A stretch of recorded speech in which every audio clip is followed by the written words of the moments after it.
Graça e paz, Deus abençoe a todos. Estamos de volta com o 21º capítulo do Evangelho de Mateus, que passa a retratar a última semana de Jesus Cristo aqui, né? A semana que culmina com a paixão, com a morte e ressurreição de Cristo Jesus. Jesus havia se hospedado numa aldeia chamada Betânia, tá? Fica próximo, é um vilarejo que ficava próximo à cidade de Jerusalém. Próximo também estava outra aldeia chamada Betfagé. Betfagé, que significa casa do figo, casa do figo. Então, ficava no caminho. A Bíblia relata que Jesus, pela manhã, quando retornava para a cidade de Jerusalém, ele teve fome. E ele avistou ali uma figueira. E ao aproximar-se, não encontrou nenhuma fruta, não encontrou nenhum figo. O Evangelho de Marcos, ele acrescenta que não era a época de figos. Por isso, Jesus não encontrou nenhum fruto naquela figueira. O Marcos também, e creio, talvez Lucas também, Marcos e Lucas, eles dividem esse evento em 2 dias. Que num dia ele avistou a figueira, procurou frutos, nada encontrou e ele amaldiçoou a figueira. E no dia seguinte, quando retornavam, os discípulos viram que a figueira havia secado até a raiz. Mateus resume esses 2 eventos num único, tá bom? Alguns chamam de parábola da figueira, mas isso não é uma parábola, é um evento. É um evento de juízo, de julgamento, tá? Avistando uma figueira à beira da estrada, aproximou-se dela, porém nada encontrou a não ser folhas. Então decretou-lhe: nunca mais se produza fruto em ti. E no mesmo instante, a figueira ficou completamente seca. E quando viram o que ocorrera, muitos se admiraram, os discípulos, e exclamaram: como foi possível esta figueira secar tão depressa? Então Jesus explicou a eles: com certeza vos asseguro que, se tiverdes fé e não duvidardes, podereis fazer não apenas o que foi feito à figueira, mas da mesma forma ordenardes a este monte: ergue-te daqui e lança-te no mar. E assim acontecerá. E tudo o que pedirdes em oração, se crerdes, receberei. No Evangelho de Mateus, esse incidente está diretamente relacionado com o iminente juízo, a proximidade do juízo, do julgamento, e Jesus vincula a oração, a fé em Deus. Jesus relaciona esse feito como algo a ilustrar na vida dos discípulos, dos apóstolos, a importância da fé, a iminência do juízo e a importância da fé. Aqui, algumas pessoas, alguns comentaristas, fazem uma relação direta desse evento da figueira com o judaísmo, com Israel, que não havia produzido os frutos pelos quais o Senhor Jesus aguardava. Que frutos seriam esses? O fruto é o arrependimento, o fruto é o retorno a Deus. A ênfase da pregação de João Batista era o retorno a Deus. João Batista, ele não pregava o retorno ao templo, o retorno à sinagoga, o retorno aos rituais. João Batista pregava o retorno a Deus, tá? Devemos estar no lugar que foi reservado para nós. Essa é a ênfase da pregação de João Batista. E Jesus não faz uma pregação muito diferente da pregação de João Batista, no que diz respeito à importância do arrependimento. Jesus não participa da mesma postura que João Batista tinha em relação aos seus dias. João Batista era alguém que vivia completamente isolado do ambiente social, político, até mesmo religioso daqueles dias, fazendo com que a sua vida se tornasse um exemplo daquilo que ele estava pregando, daquilo que ele estava proclamando, da mensagem que ele declarava ser a mensagem urgente, o retorno para Deus. Então, na pregação de João Batista, voltar para Deus é muito mais importante, é prioridade em relação a todas as outras coisas desta vida. João Batista é um profeta, como os profetas do Antigo Testamento, e via de regra, eles faziam das suas vidas um meio, um mecanismo para dar ênfase à sua mensagem, à sua pregação. Jesus inverte isso. Jesus participa da vida social das pessoas, Jesus participa dos eventos, Jesus vai a festas, Jesus vai a casamentos, Jesus vai aos cortejos fúnebres. Jesus participa da alegria e do sofrimento das pessoas, com o objetivo de comunicar outro aspecto da verdade. Nós devemos retornar para Deus, porque Deus nunca nos abandonou e está próximo a nós, aguardando o nosso retorno. O retorno para Deus, o arrependimento, não pode ser tratado como nesses filmes que as pessoas gostam muito, nesses livros, que tudo se processa através de uma longa e exaustiva jornada, numa caminhada, né, numa marcha, que leva-se um longo e eterno período. Não. O retorno para Deus é um convite e, ao mesmo tempo, é um alerta. Por que devemos retornar para Deus? Porque o julgamento está próximo, o julgamento é real. Não sendo encontrados frutos que expressem esse arrependimento, a condenação é certa. Jesus sentiu fome, saiu da cidade, do vilarejo em que ele se encontrava, para retornar até Jerusalém, onde ele ia enfrentar aí a oposição da liderança religiosa, né, dos líderes religiosos.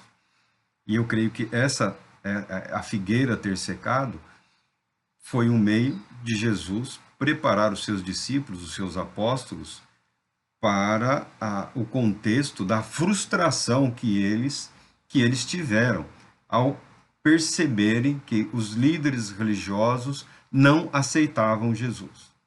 Exigiram até carteirinha de pregador de Jesus Cristo, quem te autorizou, com que autoridade, com que poder, por que você está fazendo essas coisas aí, de onde vem a legitimidade dos seus atos. Então a liderança religiosa estava prestes a fazer uma oposição muito grande a Jesus. Então, quando retornava para Jerusalém, sentiu fome, viu a figueira, procurou um fruto, não achou e amaldiçoou a figueira, mesmo não sendo época de figos, dada a frustração de Jesus, que sentiu fome, procurou uma árvore para comer um fruto ali, enquanto caminhava até a cidade, não tendo satisfeito o seu anseio, ele decide amaldiçoar aquela figueira. Somente depois, no outro dia, é que os discípulos, que os apóstolos perceberam que a árvore havia secado completamente. Tá? Mateus aqui, ele enxuga esse resumo. Em alguns ele é mais detalhado, em outros ele abrevia. O que nos leva à conclusão que o importante é o fato e o que esse fato transmite, tá bom? Não há necessidade de se prender ou de se apegar a detalhes exaustivos, comparações exaustivas. A mensagem aqui é bastante evidente.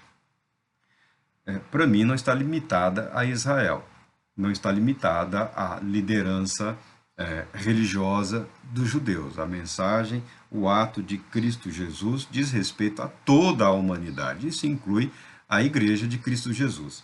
Uma mania que os cristãos criaram, uma mania bastante arrogante e presunçosa, muito embora eu sempre defenda os judeus, porque os judeus rejeitaram a Cristo Jesus. E os judeus e os judeus acolheram, aceitaram e proclamaram Jesus como sendo o Cristo de Deus. Então, esse discurso aí tem vários aspectos. A liderança religiosa era a liderança religiosa daqueles dias, bastante deficitária em relação a questões espirituais, fato reconhecido pelos próprios judeus, tá bom? Não tem essa ilusão de que todo mundo aplaudia, eram líderes, eles dominaram o espaço, eles tinham, em parte, direito, ou em parte conquistaram, ou foi a eles conferida essa responsabilidade. O fato é que eles estavam aquém das expectativas estabelecidas pela palavra de Deus. Não só eles, não só os judeus. A questão não é judaísmo, cristianismo. A questão é a humanidade que está aqui representada através desses indivíduos, através desses fatos, através desses relatos. A humanidade, na sua ausência dessa busca e da aceitação da verdade, conforme proclamada por Deus através de Cristo Jesus, ela resiste a apresentar para Deus aquilo que a Ele é um direito, tá? Que direito é esse que Deus tem? A humanidade, a nós. Nós somos criação dele. Nós não existimos e não vivemos por nós mesmos ou para nós mesmos. Nós vivemos e existimos para Deus. Ainda que a pessoa não tenha uma plena consciência disso, isso é um fato, essa é uma verdade universal. Toda a humanidade reconhece, sabe da existência de um Deus criador. Toda a humanidade, tá? Toda a humanidade sabe, reconhece, ainda que em parte. Agora, o não produzir os frutos, para mim, diz muito respeito, em especial, à questão religiosa, à questão das lideranças religiosas ou das pessoas que têm a vida pautada por essa temática religiosa, né? Os líderes. No caso aqui, esses judeus do templo, os membros do Sinédrio, eles são chamados liderança religiosa porque o Sinédrio funcionava como uma representatividade política de Israel naqueles dias. Então era uma liderança político-religiosa, ou religiosa e política, tá? Como organização do povo no contexto do templo, no contexto da religião. Como subordinação ao poder instituído, que era Roma, você tem aí os Herodes, o rei Herodes, os filhos dele, as famílias, os herodianos aí, que dominavam as diversas regiões. Então há um outro poder aqui que expressa a dominação política, tá? Os religiosos aqui têm esse contexto político religioso. Eu tenho para mim que o cristão não está isento. Uma mentira que foi transmitida aos cristãos é que os cristãos estão isentos, né? O cristianismo é uma forma de isenção. Não, pode ficar despreocupado, você crê no Evangelho, você crê em Cristo Jesus, você foi para a igreja, você fez isso, isso e isso, você está isento. Não precisa ficar preocupado, não precisa ficar preocupado com o julgamento, não precisa ficar preocupado com o juízo eterno, tá? Você já, a passagem está certa, você vai passar ali pelo ladinho. Eu entendo que esse pensamento, ele é prejudicial, ele é danoso, ele é equivocado, tá? Ele formou uma geração pouco responsável no que diz respeito à necessidade de produzir em suas vidas, nas nossas vidas, aspectos viáveis do que diz respeito à santidade. Santidade ou santificação sem a qual ninguém, frisamos, ninguém verá o Senhor. Sem santificação, ninguém verá o Senhor. A santificação é um aspecto da salvação. É um aspecto da salvação. Quem tem essa obsessão pedagógica ou didática, né, eles acabam dividindo a fé, o arrependimento, a fé, a justificação, a santificação, a adoção e eventos futuros aí vão dividindo. Mas é um único ato que resgata, que perdoa, que transforma o indivíduo. Tá? Deus não faz uma parte do processo. Deus garante que todo o processo esteja em curso de realização e consumação na vida do indivíduo, independentemente do tempo. A vida é uma caminhada? Tudo bem, a vida é uma jornada? Tudo bem, mas essa vida com Cristo Jesus, que retorna constantemente para Deus, é uma vida vivida pela fé, e nessa vida os frutos devem ser visíveis. Quais frutos? Aqueles pelos quais Cristo Jesus aguarda. Os frutos que a igreja ensina é o problema da igreja. Nosso compromisso aqui é com a palavra de Deus. Os frutos que Jesus anseia encontrar nas nossas vidas. Em que tempo? A todo tempo. Sempre que for necessário. Aqui, a figueira é um exemplo trágico da ausência de frutos, da ausência de arrependimento. E ela retrata muito bem a postura da liderança, ou de parte da liderança religiosa de Israel naqueles dias. E, como eu digo, isso não isenta as lideranças cristãs através da história da fé cristã, porque é muito conveniente você ficar cutucando o outro lá e deixar de trazer para si, para o seu próprio ambiente, para a sua própria realidade, a palavra da salvação. A palavra que proclama a salvação, a palavra que anuncia a salvação é a mesma que adverte em relação aos riscos no que diz respeito ao julgamento divino. É a mesma que anuncia a necessidade de se produzir frutos de arrependimento para que não sejamos considerados como a árvore lá, inúteis e desnecessários, a ponto de ser amaldiçoado pelo próprio Senhor Jesus Cristo. Quando os discípulos viram aquela figueira, ficaram espantados. Às vezes eles demonstravam assim uma dificuldade muito grande para interpretarem os eventos que estavam transcorrendo diante dos olhos deles. Eles não tinham, não, eles tinham fé, eles eram homens de fé. Pense bem, eles deixaram seus ofícios e seguiram o Mestre Jesus, o rabino sem credenciais, né? Sem credencial do Sinédrio, sem um curso teológico validado pelo MEC daqueles dias, por assim dizer.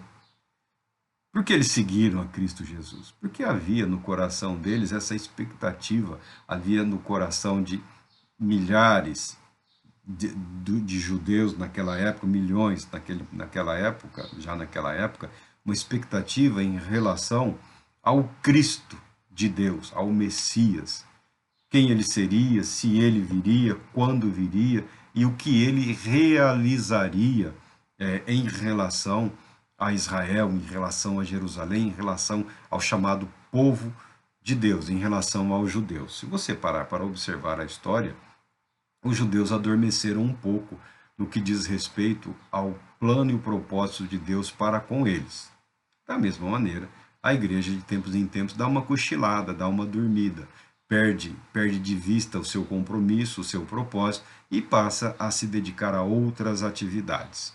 Tá? Isso é objeto de reflexão aí, através de muitos. Como se muda isso? Nós não temos que mudar absolutamente nada, a não ser o nosso próprio viver. Nós não temos que mudar a vida do outro. Nós não temos que mudar esta igreja, aquela igreja ou aquela outra igreja. Não é nossa responsabilidade. A igreja de Cristo Jesus tem um Senhor, que é o próprio Cristo Jesus. Tá? Ele, pela sua palavra, garante que nunca abandonaria os seus. E eu acredito que ele não abandonou, que ele não tem abandonado. Se tem algum lugar que está fugindo ao propósito e ao plano de Cristo Jesus, ele providenciará os meios para que esta ou aquela igreja seja devidamente chamada ao arrependimento, convidada ao arrependimento, convidada a dar os frutos que ele deseja. Por quê? Porque ele preparou, porque ele capacitou, ele tudo fez em prol das nossas vidas. E é lícito, que é correto, é justo que ele tenha expectativas em relação ao nosso viver, ao nosso ser, no que diz respeito à apresentação desses tais frutos, né? Aí alguém vai pensar que nos frutos do Espírito, tudo bem, você vai para o caminho que você quiser, que a sua mente permitir. O texto ele é bastante abrangente, porque o foco é Cristo Jesus. O foco não é a figueira, o foco é Cristo Jesus indignado. Indignado, e na sua indignação ele executa um ato de julgamento, uma condenação e uma execução. Essa imagem de Cristo Jesus não é muito explorada, as pessoas não gostam muito dela. Enquanto ele está sofrendo por nós, enquanto ele está vivendo para o nosso benefício, enquanto ele está realizando milagres, nós nos alegramos. Quando ele sofre, nós nos identificamos. Quando ele fica indignado e julga e condena, nós nos assustamos. E os discípulos ficaram bastante preocupados, inquietos, pela dificuldade de interpretar os eventos que estavam ocorrendo. Eles esperavam uma coisa, estava acontecendo outra. Eles viram o início de festa na cidade de Jerusalém, quando Jesus ingressou na cidade. Eles viram a celebração e eles esperavam muitas coisas.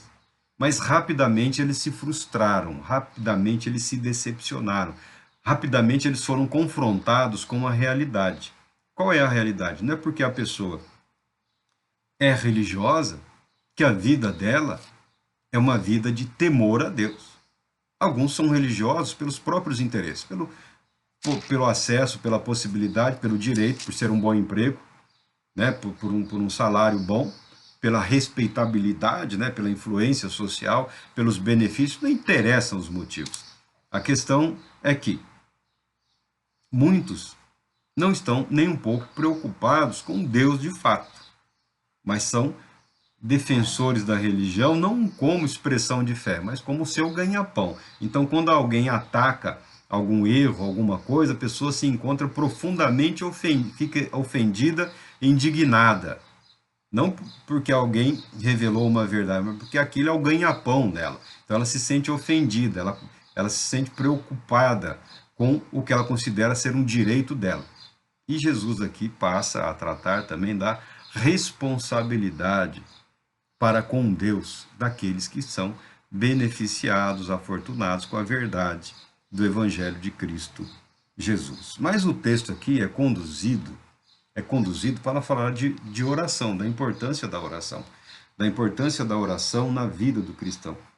Jesus, tudo que realizou, ele o fez após longos períodos de oração, tá bom? Jesus é visto pelos discípulos, Jesus é percebido pelos discípulos, por aqueles que eram próximos a ele, como alguém totalmente voltado à oração. Jesus, quando estava cansado, ele orava. Jesus, quando estava preocupado, ele orava. Jesus, quando foi tomado por uma intensa ansiedade, ele saiu para orar.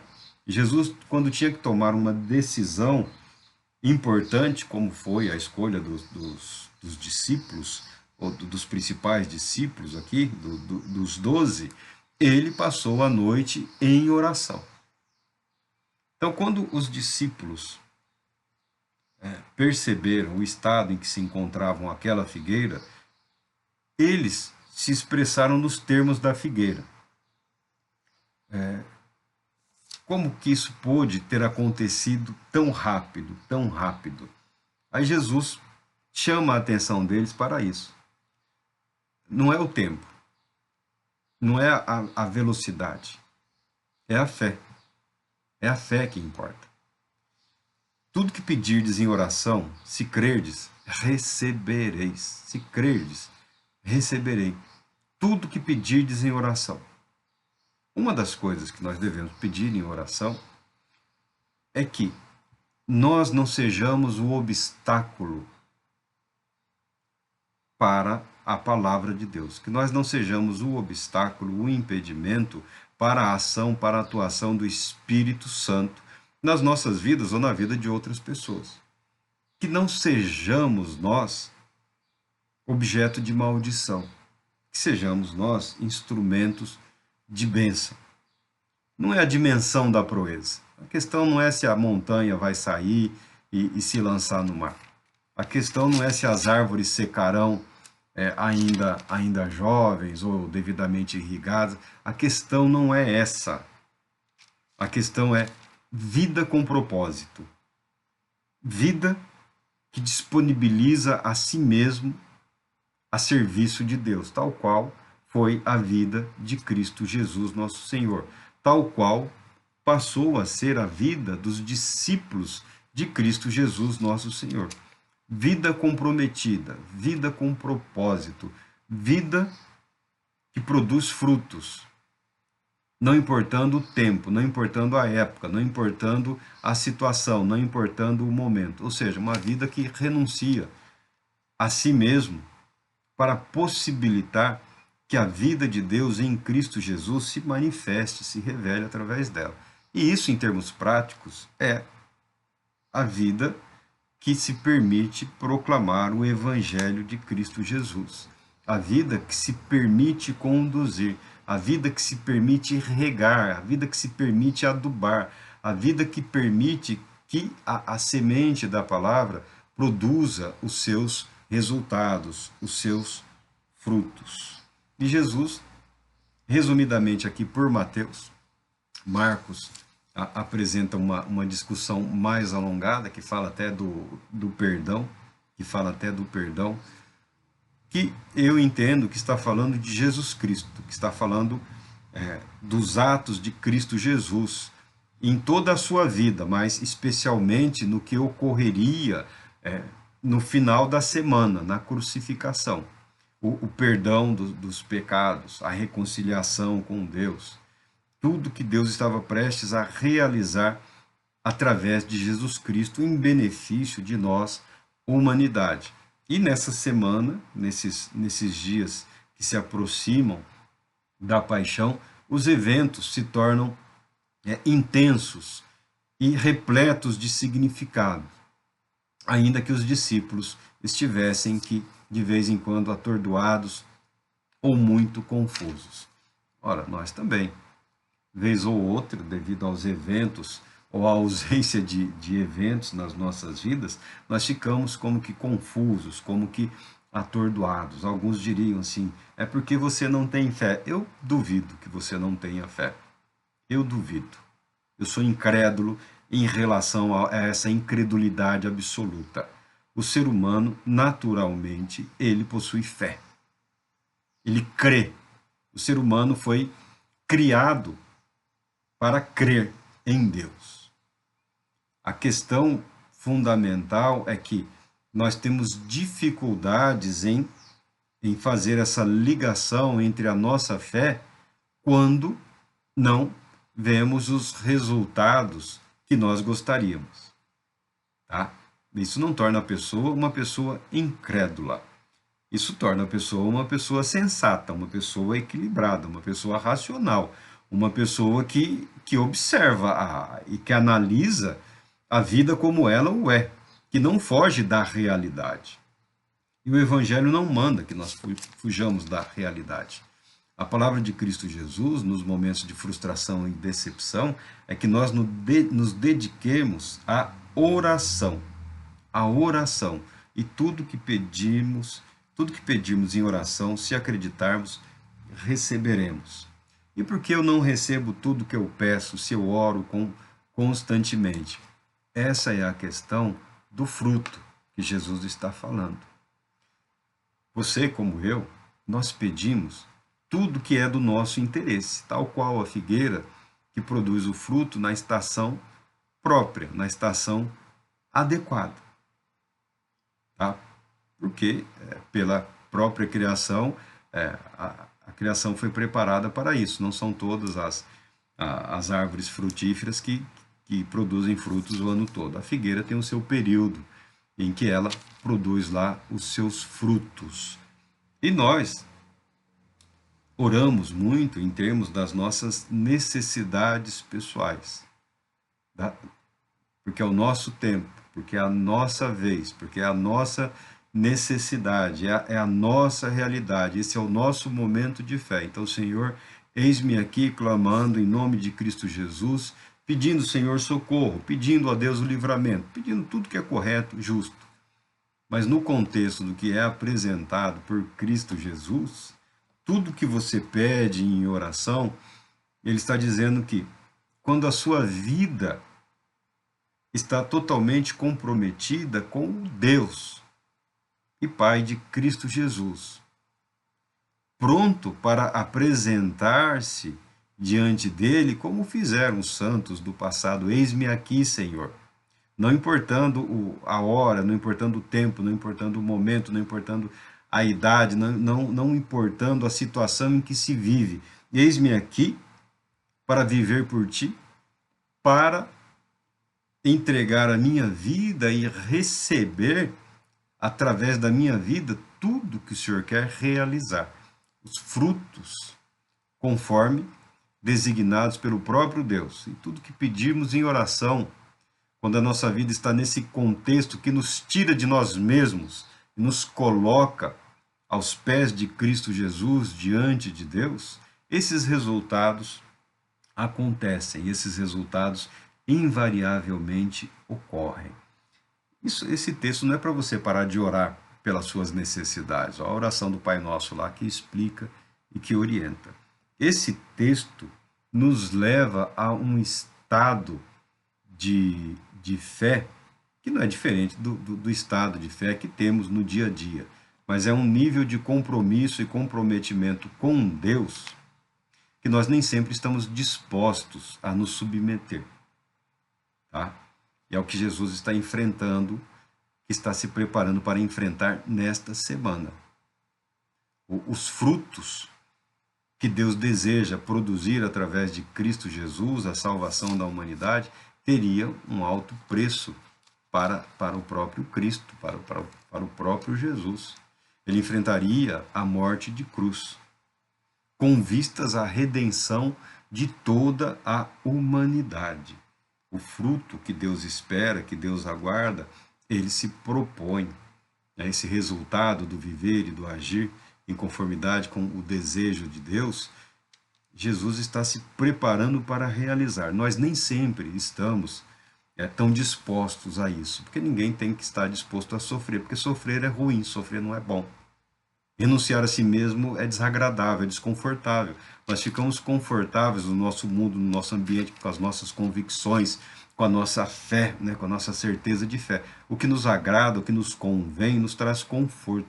Quando somos retirados da nossa zona de conforto para realizarmos a vontade de Deus e para expressarmos na nossa vida o querer de Deus, aí somos confrontados com isso. E também nos assustamos, como ficaram assustados os próprios discípulos. Mas como cristãos, nós devemos estar atentos.